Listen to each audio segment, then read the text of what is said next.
Addict అయి ఉంటే దాని నుంచి బయటికి ఎలా రావాలి అని క్లియర్ గా చెప్తా. సో ఈ వీడియో అందరికి, నేను ఈ కేటగిరీలో ఉన్నానో లేదో అనే డౌట్ నీకు రావచ్చు. నీకు 3 ఇన్స్టెన్స్లు ఇస్తా. ఈ 3లో నువ్వు ఏ ఇన్స్టెన్స్ లో ఉన్నా ఈ వీడియో నీకే. ఇన్స్టెన్స్ నంబర్ 1, ఎగ్జామ్స్ నడుస్తున్నాయి, మిడ్ టర్మ్ ఎగ్జామ్స్ అనుకుందాం. నీకు బాగా టఫ్ సబ్జెక్ట్ ఆ నెక్స్ట్ డే. ఆ రోజు నువ్వు ఏం చేసావు, ఈ రోజు మాత్రం నేను కరెక్ట్ గా చదవాలని మైండ్ లో కరెక్ట్ గా ఫిక్స్ అయిపోయి బుక్స్ అవన్నీ తెచ్చేసుకొని 2 PM రెడీ అయ్యి కూర్చున్నావు. 4 అయింది. సరే ఒక 5 నిమిషాలు రీల్స్ చూద్దాం అని చెప్పి ఫోన్ బయటికి తీసావు. రీల్స్ అలా చూస్తుంటే సడన్లీ ఒక ఏమని చెప్పాలి, థర్స్ట్ ట్రాప్ అంటారు. నువ్వు గూగుల్ చేయి, అబ్బాయిలైనా అమ్మాయిలైనా, నీ థర్స్ట్ ట్రాప్ లో ఉండే నీ ఫేవరెట్ హీరోయిన్ గానీ హీరోది గానీ ఫోటో నీకు కనబడింది. టెంప్ట్ అయ్యావు. టిష్యూ పేపర్ తీసావు, బాత్రూమ్ లోకి వెళ్ళావు, బయటకు వచ్చావు. 5 నిమిషాలు పని అనుకున్నా, వచ్చాక బాగా చదువుతారని ఫిక్స్ అయ్యావు. కాకపోతే వెనక్కి రాగానే ఒక నీరసం, సేద తెరిదామని పడుకున్నావు. 2 గంటలు అయ్యాక లేచావు. రేపు ఎగ్జామ్ లో సిచ్యువేషన్ ఏంటో ఆ దేవుడికి తెలియాలి. ఇకపోతే ఇన్స్టెన్స్ నంబర్ 2, నువ్వు రోజు ఆఫీస్కి వెళ్ళి వస్తుంటావు, నీ పని ఏదో నువ్వు కరెక్ట్ గా చేసుకుంటుంటావు. ప్రతి నెల ఫస్ట్ వీక్ నీ శాలరీ నీకు క్రెడిట్ అయిపోతుంది. కాకపోతే హాలిడేస్ లో ఒక ఐడిల్నెస్ మెయింటైన్ చేస్తావు. అంటే చెప్తాను జాగ్రత్తగా వినండి. కాకపోతే అది చెప్పే ముందు ఇలాంటి ఇంపార్టెంట్ టాపిక్స్, మీ లైఫ్ ను బెటర్ చేసే టాపిక్స్ మీద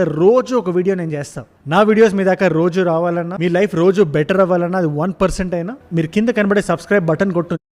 బట్ సెలవులు వచ్చినప్పుడు మాత్రం ఐడిల్నెస్ ని ప్రిఫర్ చేస్తుంటారు. కాలేజ్ నుంచి ఇంటికి వచ్చేటప్పుడు ట్రాఫిక్ ట్రిగర్స్, మీరు కొంచెం ఫన్